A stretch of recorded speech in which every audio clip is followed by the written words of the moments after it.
The first letter came on a rainy Thursday night. Amara sat beside her bedroom window, watching raindrops race down the glass while her phone remained painfully silent. 3 weeks had passed since Ethan left the city, yet every part of her still waited for him like he had only stepped out for a moment. No goodbye, no explanation, just absence. People said heartbreak sounded loud, shouting, crying, things breaking against walls. But hers arrived quietly. It lived in untouched cups of coffee, unread messages, and the empty chair across from her dining table. That night, unable to carry the weight inside her chest anymore, she opened an old notebook and began to write. Dear Ethan, today I walked past the bookstore where we first met. Your favorite novel was still sitting on the shelf like the world hadn't changed, even though mine did the moment you left. She never intended to send it. Still, she folded the paper carefully and placed it inside a wooden box beneath her bed. Then came another letter, and another. Soon,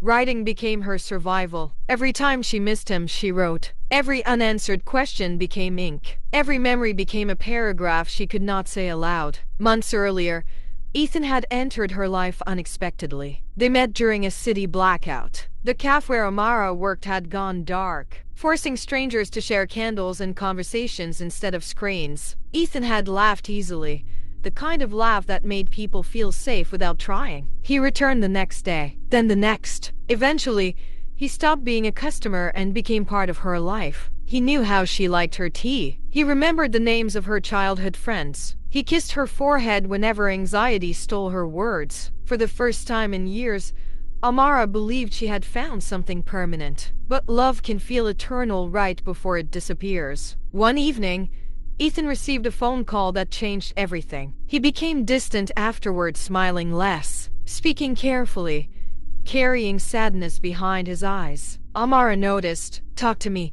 she whispered one night. I'm trying to protect you, he replied. She didn't understand. Then that people sometimes leave not because they stop loving you, but because life convinces them they are no longer allowed to stay. 3 days later, he was gone. No calls, no address, nothing, only silence. The letters multiplied over the years. Some were angry. How could you leave without giving me the chance to fight for us? Some were tender. I still remember the way your hands trembled whenever you were nervous. Some were heartbreaking. I hate that part of me still waits for you. The wooden box beneath her bed slowly filled with pieces of a love story no one else knew existed. Friends encouraged her to move on. Her mother begged her to stop torturing herself. But Amara couldn't explain that the letters were no longer about Ethan. They were about the version of herself she became when she loved him. Writing kept that version alive.